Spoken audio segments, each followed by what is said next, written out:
Olá pessoal, vamos iniciar nossa aula sobre introdução à ecologia. A ecologia, como vocês podem ver aí, é a ciência que estuda as relações estabelecidas entre os organismos e com o ambiente onde vivem.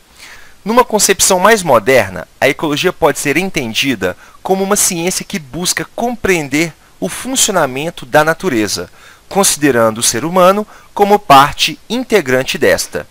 Nas últimas décadas, a ecologia assumiu uma importância muito grande, alterando profundamente o olhar das pessoas para com o planeta Terra. A ciência tem nos mostrado que o nosso planeta é, na verdade, uma pequeniníssima esfera habitada se comparada à imensidão do universo. E até que nos prove o contrário, é apenas nessa esferinha que a vida existe e se renova há pelo menos 3,5 bilhões de anos. Temos somente um único lar, que é o nosso planeta Terra.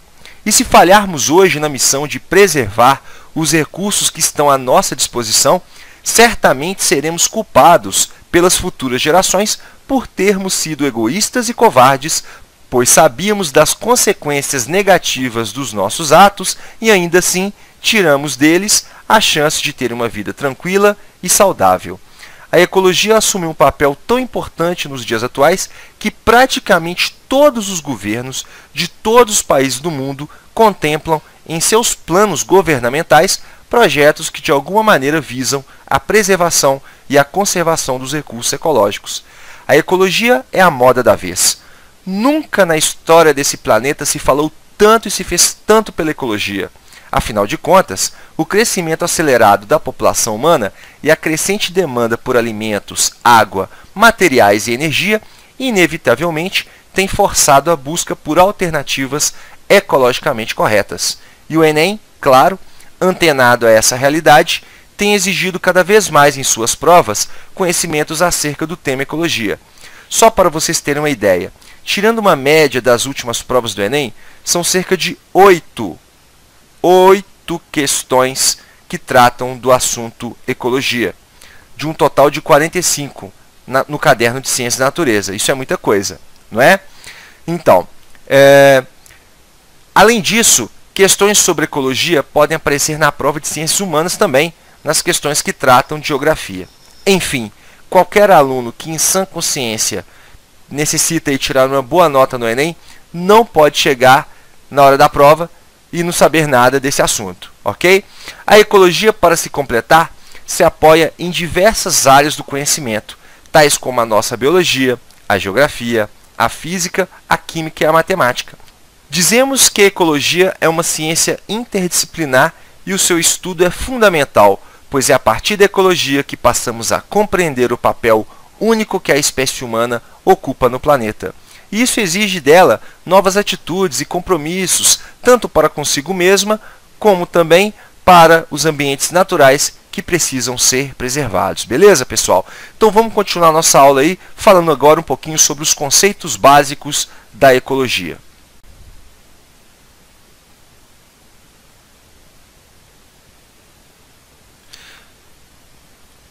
Bom, pessoal, vamos falar agora um pouquinho sobre a hierarquia da vida, só para vocês entenderem aí como é que a vida se organiza, ok? Bom, começando do micro, né, e aumentando até chegar no macroscópico, nós temos o seguinte, olha, os átomos são as menores estruturas aí, né, que vão compor os seres vivos, né? E os átomos, eles podem se juntar e formar moléculas. As moléculas podem se juntar e formar estruturas celulares, né, chamadas de organelas. As organelas, por sua vez, vão compor as células, que fazem parte aí do nosso corpo, ok? Células que se assemelham tanto na forma como também na função, vão formar o que nós chamamos de tecidos. Os tecidos, ok? Eles vão trabalhar em conjunto e vão formar estruturas especiais que nós chamamos de sistemas. Como exemplo, nós temos aí o sistema reprodutor, o sistema digestório, né, o sistema circulatório, o sistema nervoso, ou seja, nós temos vários sistemas aí no nosso corpo. O conjunto de sistemas forma o que nós chamamos de organismos, né? Então, cada organismo vai apresentar esses sistemas especializados em realizar diversas funções aí. O conjunto de organismos forma populações. As populações, em conjunto, presente numa determinada área, formam o que nós chamamos de comunidades. As comunidades vão compor os ecossistemas. E os ecossistemas todos, em conjunto, vão formar a biosfera. A biosfera, pessoal, corresponde ao somatório de todas as regiões do planeta onde a vida pode ser encontrada.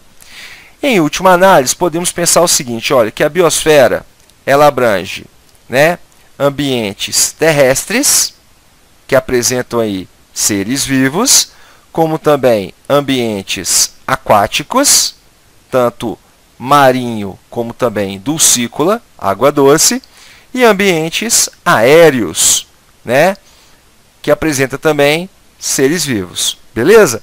Então tá aí a hierarquia da vida. Vamos continuar então, moçada. Agora eu vou falar um pouquinho sobre os conceitos básicos aí, começando pelo conceito de espécie. O que seria espécie aí para a ecologia? Espécie abriga um conjunto de indivíduos semelhantes, sexualmente viáveis. O que quer dizer isso? Significa que esses organismos são semelhantes e eles apresentam descendência fértil, ok? Eles podem cruzar e gerar aí descendentes férteis, beleza? Agora, olha só, se a gente for pensar bem, existem algumas espécies que não apresentam relação sexual, não se reproduzem sexuadamente.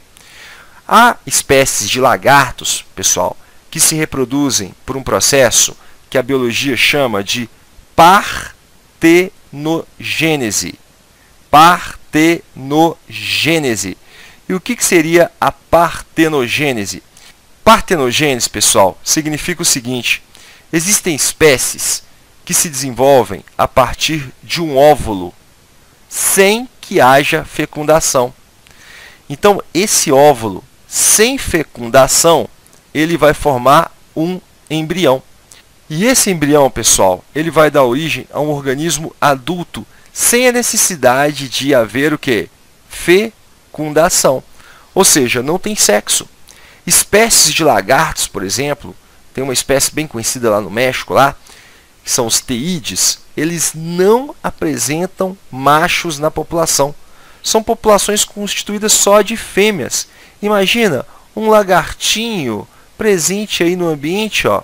Olha que bonito. E só fêmea na população. Olha, como é que isso funciona? Ué, por partenogênese. Essa lagarta aqui, ela coloca o óvulo, e esse óvulo, sem que haja fecundação, se transforma num embrião, e esse embrião ele se desenvolve no adulto. E esse adulto, pessoal, vai ser do sexo feminino. Agora, como é que a gente vai definir espécie, então, para esse grupo bizarro aí? É o seguinte, olha, quando o conceito de espécie parecer que não se encaixa muito bem em alguns seres, você pode usar esse outro conceito aqui, ó, reparem. O que seria espécie? Grupo de indivíduos que descendem do mesmo ancestral comum. Ok, pessoal? Para ficar completa a nossa definição de espécie, como é que a gente poderia falar? Olha, o que seria uma espécie?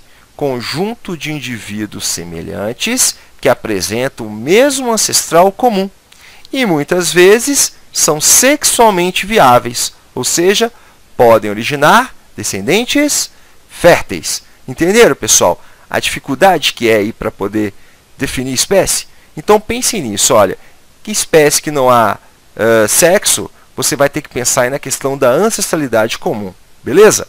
Continuando então.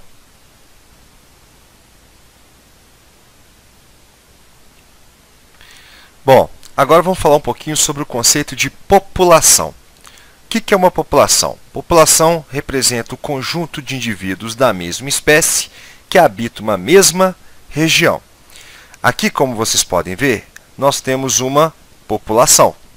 Ou seja, nós temos nessa área indivíduos, dessas marquinhas aqui, ó, todos da mesma espécie que compartilha uma mesma região. eles compartilham todos os recursos que estão aqui, sofrem as mesmas influências, né, físicas e químicas presentes aí nesse meio. Pessoal, perceba, nesse caso aqui, nós temos duas populações separadas, né? Então, nós temos duas populações que nós podemos chamar também de subpopulações, ok? Bom, essas populações isoladas, elas apresentam uma desvantagem, porque elas vão apresentar uma baixa variabilidade genética com o passar do tempo. Pelo fato desses indivíduos apresentarem um isolamento, a tendência é que, com o passar do tempo, a variabilidade genética reduza e, com o passar do tempo, ocorra então um processo de extinção. Por isso que é complicado, pessoal, quando nós temos aí uma área com uma população aí presente e nós temos atividades humanas como agricultura, pecuária, que interrompe, né, o contato entre esses seres. Então, por exemplo, se nessa área aqui, ó, eu tenho uma atividade agropecuária, né, que divide populações em subpopulações, a desvantagem é que esse processo reduz a variabilidade genética da população. Como é que eu vou resolver isso? A gente resolve, pessoal, esse problema aqui da seguinte forma. Vocês já ouviram falar no conceito de corredores ecológicos? O que são os corredores ecológicos? São regiões que apresentam aí, ó, uma mata, né, nativa bastante semelhante a essa região e a essa região, ou seja, semelhantes às regiões que estão isoladas, e essa mata ela vai permitir a troca de material genético, ou seja, vai permitir que esses indivíduos se comuniquem, que eles realizem cruzamentos e, nesse caso, eles vão então ter a sua variabilidade genética, né, aumentada. Só lembrando a vocês, pessoal, que essa região de mata nativa que comunica esses fragmentos isolados é chamado de corredor ecológico, ok? Então, se aparecer na sua prova aí o conceito de corredor ecológico, fique tranquilo. O que é o corredor ecológico? É uma região que comunica fragmentos, né, vegetais que estão isolados. Permite a comunicação, o fluxo gênico entre subpopulações, entre populações que estejam aí separadas, né, cada uma presente no seu fragmento. Lembrando a vocês que o corredor ecológico ele tem que apresentar espécies vegetais nativas, um clima característico, né, de cada fragmento, porque senão as espécies elas não vão usar esse corredor.